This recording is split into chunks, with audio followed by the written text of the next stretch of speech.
And the lecture continues with our hero archetypes, and this is kind of a big category. Again, I'm not going to fully exhaust all of the heroic archetypes that are out there in the world, but we're going to touch on a few that you are familiar with and maybe some that you are not familiar with. Let's start with the warrior archetype, and there's our friend Harry Potter. I chose him because he is such a universal symbol to many of you. You can relate to that type of character. He also is a representation, at least early on in the story, of the innocent, the child, but he grows into a warrior hero, becomes near godlike. I mean, Harry Potter comes back from the dead, for crying out loud. There's not much more godlike than that. Harry Potter and warrior heroes like him face physical challenges. I think of one really great example of a warrior hero would be Hercules, who is near godlike. In fact, he's half god. Faces the many challenges of Hercules. The warrior hero has external enemies. Harry Potter has he who shall not be named as his external enemy, and we can go down the line of all of the warrior heroes, the epic archetypal warrior heroes that have external enemies that they have to fight. We have the lover hero, and this type of hero is motivated by love. And this is a picture of a movie called The Princess Bride, and I'm sure many of you are familiar with it. If you haven't seen the movie, it is a great joy. You should definitely go out and rent it. But you know what? Even further than that, you know what I'm going to say? Go read the book, because it is great. It is even better than the movie. The movie's great, and it didn't ruin the movie for me when I read the book. But it's a great book. So we have Wesley there, the hero that's motivated by love. Another one that's maybe a little bit more universal and a little bit more long-lasting from legend is Lancelot from the Arthurian legends, and he's definitely a lover hero.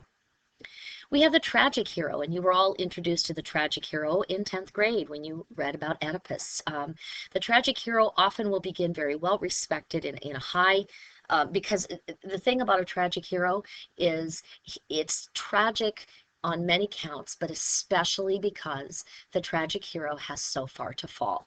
And so the tragic hero is oftentimes going to start high up and then has a fatal flaw. Pride, perhaps hubris, which is the word for pride. He could be a prideful person. He could have some jealousy. Maybe he has a lover that he's jealous of this lover being stolen away by someone else, and that could be his fatal flaw. But whatever it is, the fatal flaw leads to the downfall of the tragic hero.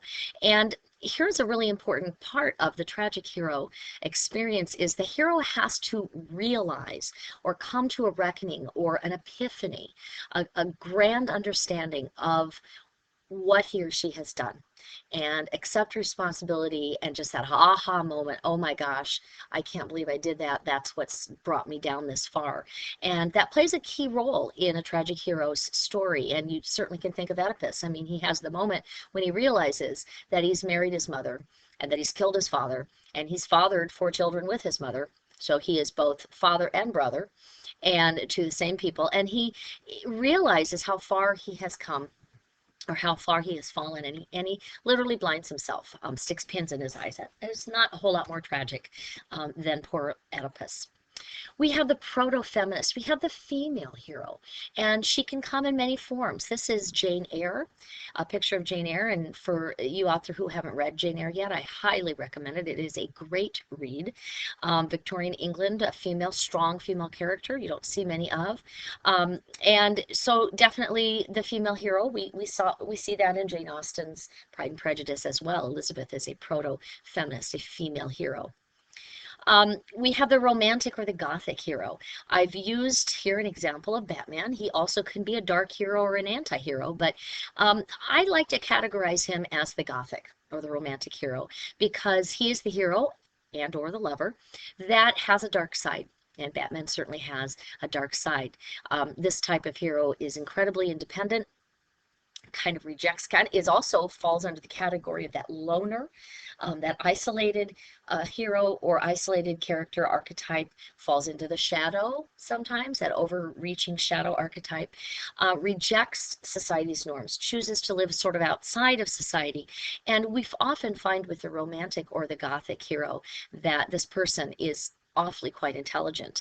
I'm thinking of the character, if you have read Jane Eyre of Rochester, and he's very dark and very gothic in many respects. Or in Wuthering Heights, Heathcliff, if you've read that, Heathcliff is very definitely a gothic or romantic hero with a very strong dark side. I might even call him an anti-hero. But those are some examples. Certainly Batman is one of those. This is my favorite anti-hero is Jack Sparrow. And make no mistake about it, Jack Sparrow is an anti-hero. He is not a good guy. And as much as I want Jack Sparrow to be a good guy, he's just not. And if you've watched the whole series, the writers, I believe, have stayed true to that archetype. Jack Sparrow opposes society's definition of heroism, goodness. Every time we try to make him into a hero, every time the characters in the movie try to make him into a hero and say, oh, I see some goodness in you, he turns around and he's just a little rapscallion. He's just a little stinker. He doesn't fit into society at all, absolutely mistrusts anything to do with society, and he is an outcast. So definitely we have these anti-heroes, and somehow he accidentally does the right thing, but he certainly never sets out to do the right thing. We have the superheroic hero. We have the Superman type hero, that type of hero that sort of exaggerates all normal proportions of humanity, and in fact often is connected to some supernatural origins or to some godlike origins. We certainly see that with Superman and his connection to Krypton. We also see it with Hercules. And what happens with these superheroic hero archetypes is that it's sort of a paradoxical relationship. They have to stand apart from society. They're just too superhuman to be categorized with the rest of us average Joes and Jills. But society needs them as well. And so there's this paradox. I need to be in society, but I also really don't fit with the rest of you guys. I'm not like you guys. And that's that super heroic hero. And we talked a lot about that superhero type archetype in a very ironic way with Raskolnikov in Dostoevsky's Crime and Punishment. He would fit that in many respects, really in an ironic way. Okay, well, again, I did not exhaust the complicated hero archetypes, or really a lot of the character archetypes, but we're going to move on and look at some plot archetypes, some situations that we see commonly that transcend time. And I'm going to first start with the hero journey types. There's so many of them. So we're just going to run through these really quickly and try to make a mental note of stories that you've read that contain maybe some of these quests. We have the quest for identity, the coming of age quest, if you will, and that's certainly there in the Harry Potter series. We have the quest for vengeance, and that's where that dark side, that shadow side of Batman comes through. He's on a quest, but it's not really necessarily to save mankind. It's to seek vengeance for the loss of his family. We have a quest for love, and that of course comes into play with the hero, the love hero, and Wesley from The Princess Bride is a great example, or again, Lancelot is a great example of that quest for love journey. We have the search for knowledge, and Harry Potter, I think, would fall into that, and there's quite a few other characters who would fall into that. I'm on a journey to search for knowledge, and we're going to talk a little bit about this in a minute, but understand that a journey doesn't necessarily have to be a physical journey. I know you're going to groan when I say this, but luckily I don't have to hear it. Catcher in the Rye. I mean, Holden Caulfield is on a journey. I mean, he physically leaves school and wanders around New York City. That's a journey. That's a quest. And he is on a quest for identity, but he's also on a quest for knowledge. Like, what does it all mean? How am I going to protect the innocent in the world? And it's a beautiful story. And I don't have to hear you groan, so it's good. We have the Journey to Paradise. Now, I have Of Mice and Men here, which some of you haven't read, but you have all read The Grapes of Wrath. And there's certainly the Journey to Paradise hidden within The Grapes of Wrath, or maybe not so hidden. The tragic quest that we have is the quest that maybe is bound to fail, but the hero has to take it in order to receive penance for some previous wrongdoing, or in order to deny himself or herself of something, again, because of some past penance or wrongdoing. And then we have a great one, the quest for human perfection, and we see that in the Arthurian legends with the search for the Holy Grail and Sir Galahad and all of that. And so there's lots of different kinds of journey types. There's lots of different kinds of quests. And again, you did read about this and were introduced about this in some respects with How to Read Lit Like a Professor. We're going to break down the journey of a hero into some stages. So you might want to lay these out. We first of all have, when most heroes enter into the scene, and we find out early on, hey, I think this guy or this gal is going to be our hero. We find out because that person receives what we call the call. Oftentimes it's a strange set of circumstances about maybe the hero's birth, or about somebody who gets a message to the hero, or about how the hero stands out at a very young age. And when we look at Harry Potter, you know, he has that lightning bolt on his head, and then the school comes to get him in a very unique, strange way. He's basically summoned to go to school, and that is his call. And there are many other stories and songs and poems and so forth that you can identify as the call, that moment when the hero realizes, wow, something's going to happen to me, and it's going to be weird. Here we go. Then we have the crossing, where the hero kind of passes through or undergoes some kind of ordeal, where he or she realizes that I am now going to go from what I thought was my ordinary life. You think of Superman, and he grew up, and his adoptive parents sort of protected him, and then he kind of springs into this new awakening, this new acknowledgement that he has some power, that he has a purpose in life, that there's more to his existence than what he originally thought.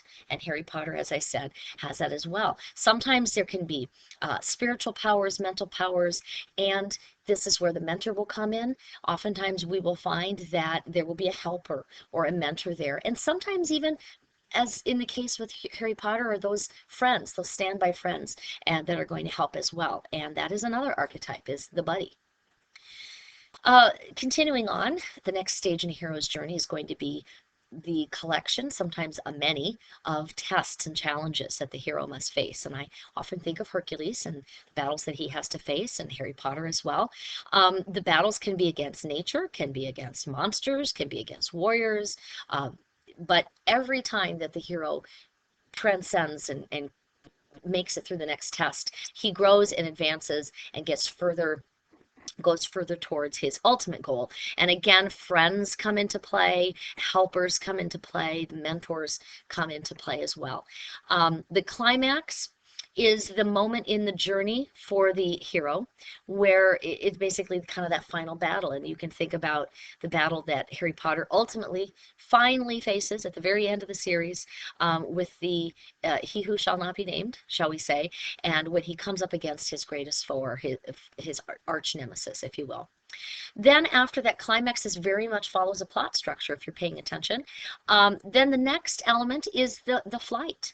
You know, mission is done, and I'm the hero, and I've done what I came to do, and now it's time for me to skedaddle. And sometimes the hero skedaddles fast and gets out, and kind of moves off because there's a sense of danger associated with that. And sometimes the hero returns to the ordinary world, and you know, you think of the end of Harry Potter, and he, you know, gets married and has kids, and you know, he returns to the normal world. There's oftentimes a token that's associated with that, and we look at the elixir or the token object down here. That's always a part of a hero's journey, or almost always. Lord of the Rings, obviously Frodo has the ring. That's his elixir or his token, his object. And we find that oftentimes heroes are going to have that. Sometimes what's silly about elixirs is they can, once they have been utilized as this kind of magical, powerful thing, they can also, like the hero, go back into the normal world and become, you know, like the golden chalice, the holy grail, can then maybe go into the regular world and just be a cup that people drink out of, and it isn't spectacular anymore. So it's interesting to see that. I see that a lot in some modern day stories, like say Indiana Jones and the Temple of Doom, and you know how you know, the Ark of the Covenant is such a big deal. It's like that, it's the token, it's the elixir. And where does it end up at the end of the movie? If you've ever seen it, it ends up in a great big, huge storehouse with a whole bunch of other memorabilia and archives. And it's maddening because we basically many people die throughout the entire story. Our hero almost dies trying to save it, and then ultimately, where does it end up? Collecting dust in a warehouse. So it can be kind of ironic too. All right, let's go over some setting archetypes.